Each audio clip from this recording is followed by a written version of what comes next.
Do you remember the episode of The Simpsons where we find out that Principal Skinner has been Armin Tamzarian, and at the end of the episode they say, "Let us never speak of this again"? The Supreme Court did that. The Supreme Court was like, "This is the law, but never bring this up at a party." Love it or leave it. Ladies and gentlemen, anytime I get to guest host Love It or Leave It, I always love to force them to talk about law stuff because I love talking about law stuff. And so they got me an amazing person to talk to, the Dean of USC's School of Law, Franita Tolson. Please welcome Franita Tolson.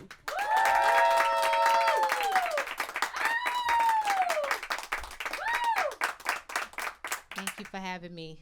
Dean Tolson, that is a very pink blazer. How is your pride going? It's going well. Wonderful. I mean, you're bringing the energy here. There have been a couple of bumps in our pride, and one is that the Supreme Court decided to pop out with a couple of new decisions this morning. How are they doing? So are we just sticking with today or just in general? Just in general. How are you feeling about this Roberts Courts in its current form? So I try not to feel anything at all because I like to have good days. But I will say that I'm an optimistic person, and I always like to encourage people to be optimistic. But there are important lessons here. I think the Roberts Court has taught us that we can't put all of our faith in courts. Yeah. And even when you get a decision like the abortion decision where it was 9-0 and they decided not to further strike down abortion, even in that sense, they leave the door open for somebody else to come along and challenge it. Yeah. Right. So, even the good news, that it's hard to take it as good news. But I'm an election law scholar and I pay special attention to the Roberts Court in the democracy space. So they've done a lot of damage. Yeah. In 2013, they struck down part of the Voting Rights Act, which is honestly one of the most successful pieces of civil rights legislation that this country has ever had. Since then, but it works so good we don't need it anymore. Who needs to be scrutinizing those southern states? They're not doing anything to take the vote away from anyone, are they? Oh my goodness, the facts on the ground tell a different story, right? If you are a person of color trying to vote across the South, you have fewer polling locations. There are more restrictive voter ID laws. There's significant gerrymandering. Just a couple weeks ago, the Supreme Court came out with a decision where they refused to sanction Louisiana for having a racially gerrymandered a district. And the pernicious thing about that decision is that we complain about partisan gerrymandering. The way the Supreme Court wrote the decision, partisan gerrymandering is basically a defense to a claim that the state drew a district to make it harder for minorities to vote. They can say, oh, but you're Democrats, so it's okay for us to draw this district in this way. So why is it more okay to draw districts based on partisan lines than racial lines? Partisanship is, according to the court, not a category that the court looks on suspiciously, whereas race is. So it doesn't matter if the district is drawn to benefit a racial group or if it's drawn in a way that puts them at a detriment, right? So the state can say, we drew this district in this way because we wanted to bolster the strength of the Republican or the Democratic Party. Because honestly, partisan gerrymandering is a bipartisan problem. Yeah.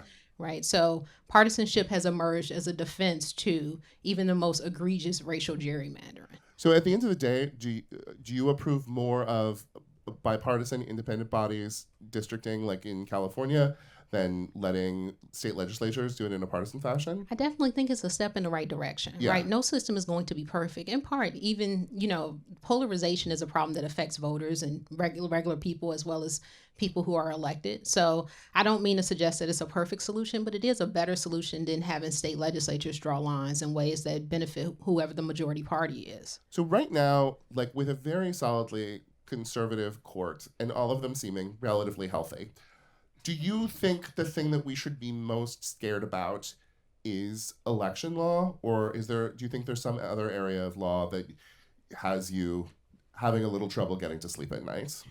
Is the law the problem, or is it just the state of our political system? Okay, say that. Talk about that. I mean, the system has been the system for a long time, right? So people hate the Electoral College. The Electoral College kind of is part of the deal. That's from 1787, right? Political parties have been around since almost the founding of this country. Right. So these are things that are kind of baked in. The problem that we have now, part of it is this sense among the people that America is inevitable. Yeah. It's not. Right. But we have all those movies from the 70s and 80s where people go and yell in front of the Supreme Court, and then the Supreme Court does the right thing as it always does in every case. And that's so much fun.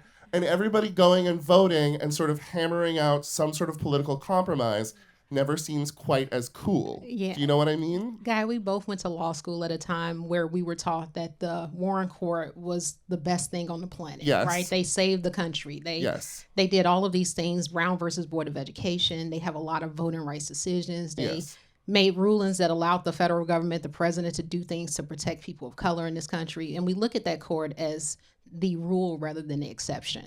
Right. So when you watch those movies and they're yelling at the court to change things and the court changes things, the Warren Court is the model for that, but it's not reality. Yeah. The Roberts Court is probably more, probably better signifies where the court has been for much of its history as opposed to the Warren Court. Yeah.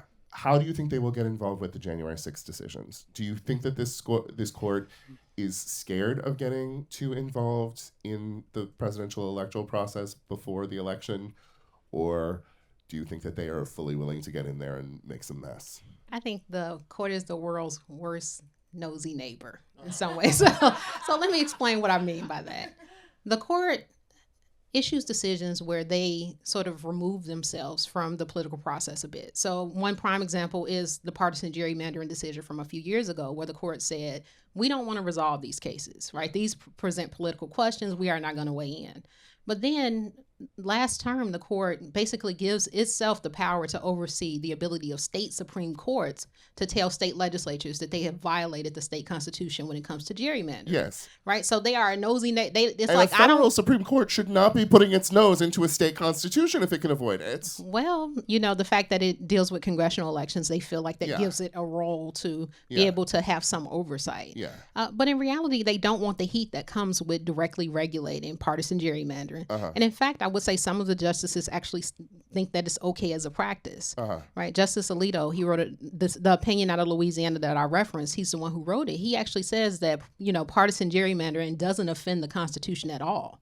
Right? And that hadn't been the court's posture. The court's posture for the last 25 years, they were arguing over who should police it, not the fact of whether or not excessive gerrymandering violates the Constitution. So we're in this situation that the Supreme Court keeps saying, well, Congress is going to have to tell them what to do. And then Congress keeps not saying anything because everything is so gridlocked politically. So, I mean, does that inevitably lead to conservatism? That's a great question. I think in some part, I start from the baseline that the system is inherently conservative. So I don't know if, punting things to a Congress that won't do anything is saying we are inviting conservatism. I think the system itself, the conservatism is built in. Yeah. And this is why I treat the the 60s and everything that happened after that that's an aberration in our system, right? Because it pushed back against this notion that we are a conservative system. You had so much rapid change, and that's unusual for this country. Well, it's so interesting because it gave people this sense that there are rights as divorced from politics, that there are rights that should be inalienable and unrelated to politics, which is a nice idea, but unachievable without politics. Yeah, it's an idea that makes me warm and fuzzy inside, yes, it's right? an idea that's warm and fuzzy, but at the end of the day, it's always going to be a legislature to some extent. Do we hate politics, though? Okay, so let's talk about this. Let's talk about this, right? You don't hate politics. You hate partisanship. Okay. Right? The court has always been political. Yes. Think Marbury versus Madison. The court says we get to decide what the Constitution means. That was a political decision. Yes. Right? They said this 200 years ago. The court has always been political. We don't like the fact that the court is partisan. That is what people mean when they talk about the court being a political entity. It's really partisanship. At the end of the day, what you want is just periodically one of them doing something a little bit crazy. Like there was this decision in 1990 where Scalia was like, you burn flags if you want to. That's free speech. And everybody was like, oh, Scalia is not just a Republican. He is somebody who is looking at this philosophically. When you had, Kennedy and even O'Connor in her way coming out for gay marriage or sodomy legalization, it felt like these people were not just operatives of their parties. But especially when it comes to election law, it so frequently feels like they are more and more behaving as though they are operatives of their party. Well, I mean, the people you just cited were in the majority in Bush versus Gore. Yes. All right, for the children in the audience, let's just teach them a little bit about what happened in 2000. Tell everybody about Bush v. Gore. So the election in 2000 came down to Florida. They had to have a recount. And because the Florida Supreme Court didn't set uniform counting standards for the recount, the U.S. Supreme Court stopped the recount. But that effectively meant that George Bush was the president. And so that decision is credited with sort of creating this partisan environment that we live in. But Sandra Day O'Connor, who was super cool and nice. Okay, when Franita and I went to law school, every question in the law was determined by 2.5 sentences that Sandra Day O'Connor had been able to bring herself to. Facts. As the person directly in the middle of things. And so on so many issues when it came to civil rights or religious freedom, she felt sensible. But then in Bush v. Gore, she was like, oh no, if Al Gore gets elected, I'll have to stay on the Supreme Court for 4 more years and I won't be able to play as much tennis as I want to. She actively at an election party complained about that and then turned around a couple of days later and issued this decision which had the weirdest, tell them about the little thing at the end. Oh gosh. So at the end of the decision, the Supreme Court basically says this decision is only good for today, which had never happened before. So later courts couldn't cite it as precedent. Do you remember the episode of The Simpsons where we find out that Principal Skinner has been Armin Tamzarian, and then at the end of the episode they say, let us never speak of this again? The Supreme Court did that. The Supreme Court was like, this is the law, but never bring this up at a party. Yeah. So Dean Tolson, for a lot of very understandable reasons, a lot of people are under-enthusiastic about this election. And a lot of people who kind of trust that American government can keep going or maybe shouldn't keep going aren't that enthusiastic about voting for either of the parties. And as somebody who has spent your life studying and fighting to give people access to the vote, I wanted you to talk about why you think it is important for people to vote. Okay, so I'm gonna start with something that's not going to be popular. I fight for the right of people to vote, and they can also choose not to vote, and that's not popular. I also don't weigh in on who people should vote for. The part of the beauty of democracy is that it's messy and it's complicated, and you embrace all of it in all aspects. But that being said, voting is important because people are working hard to take it from you. And they wouldn't be working so hard to take it from you if it wasn't important. People focus on a presidential election every 4 years. There are elections pretty much every year in some way, shape, or form. And even in a presidential election year, there are elections up and down the ballot. So even if you hate the people running for president, there are other elections where you can exercise your political power. And in fact, those elections will probably have a bigger payoff for you in terms of your day-to-day, right? So it's just very important to exercise your political power and not get so disinterested that you lose sight of the fact that it's not just about the presidential election. And also, my people were enslaved. I do not have the privilege of saying this doesn't matter when people died for me to even have the right to write the things I write, to say the things I write without fear of anyone firing me or hurting me or any. So for me, it's a respect issue. And I imagine for a lot of people of color across this country, they feel the same way. So that's in and of itself is a good reason to vote. And for women and for people who had to fight so hard for citizenship, Mm-hmm. there are so many people in this country traditionally would have been denied access to the political process. Mm-hmm. And, people fought really hard to get it. It goes to your baseline, your question about the baseline being conservative, right? Yeah. More people were excluded than included. Disability, religion, right? It's not just race, it's gender. If we want to stop this from being a country that is by and for white male landowners, we kind of have to do some of the work. We do. And also to your point about elections, anytime people are like, oh, the election is just Coke and Pepsi, I'm always like, but there's an election 4 months before that when there are 2 ladies and a school teacher and a guy who's kind of crazy, and go figure out which of them you want to vote for. Right. We get to do that too. Learn to love Dr. Pepper. All right. Dean Tolson. Democrats seem committed to forcing a SCOTUS Ethics Bill through the Senate. First of all, do you think if they pass that, the Supreme Court will let it stand? I don't think it matters, right? What's the enforcement mechanism? Right, exactly. Right? In theory, a Supreme Court justice can be impeached, right? Yeah. And so, I mean, you can use the ethics code as a basis for impeachment, but it's really hard to clear that bar. Yeah. So Abe Fortas did so much less than Clarence Thomas and got his ass Yeah. booted back in the 70s. it's a different time. This is like none of those people are getting impeached. But it's probably going to be an uphill battle, which is why I wanted to float some of our own ethical rules Yeah. for the Supreme Court in front of you in a game called Let's Get Ethical. Down to play? Okay. Okay, first rule. If you are on the Supreme Court, you can't fly an insurrectionist flag in front of your beach house, even if your spouse is extremely annoying about it. Do you think that would be an okay rule or not? It's very specific. It is. I think they have a good policy on recusing yourself when there's a clear conflict of interest. Uh-huh. That probably applies to that. Okay, so what would be like a path for making some sort of enforceable recusal policy? Because right now it literally is just everybody gets to choose.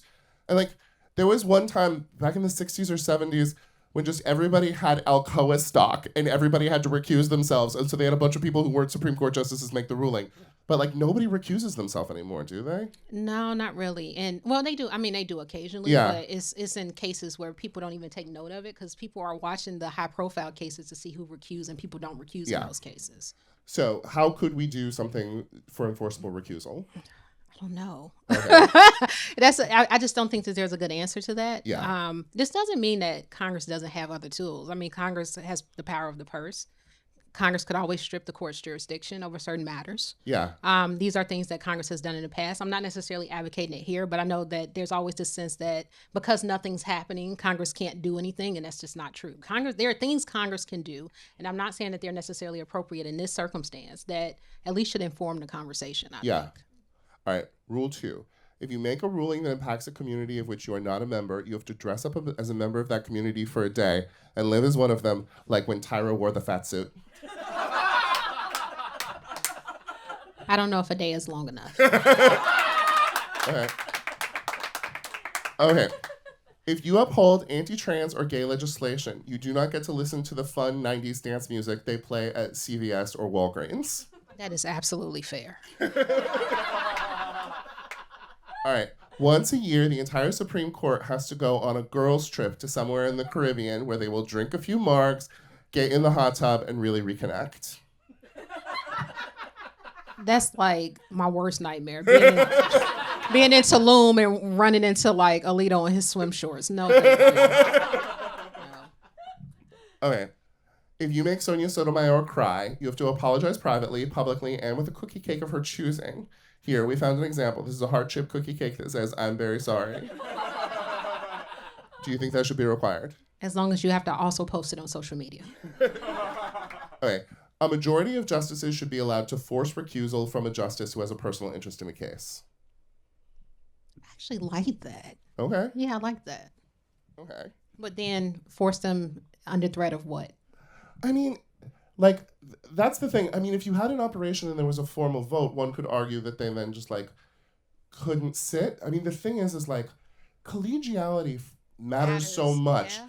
Them being able to listen to each other and respect each other and say, if you don't pull your bullshit, I won't pull my bullshit.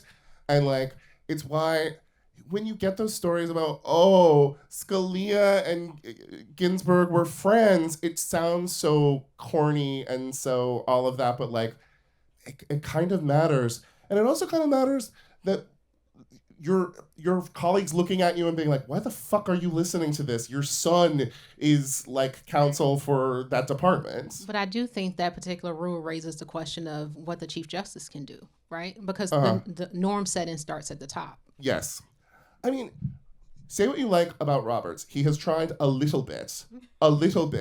Like, even when it came to the Affordable Care Act of just being like, well, I will not wreck this government. Let's try to let Obama have the one thing he was elected to do happen.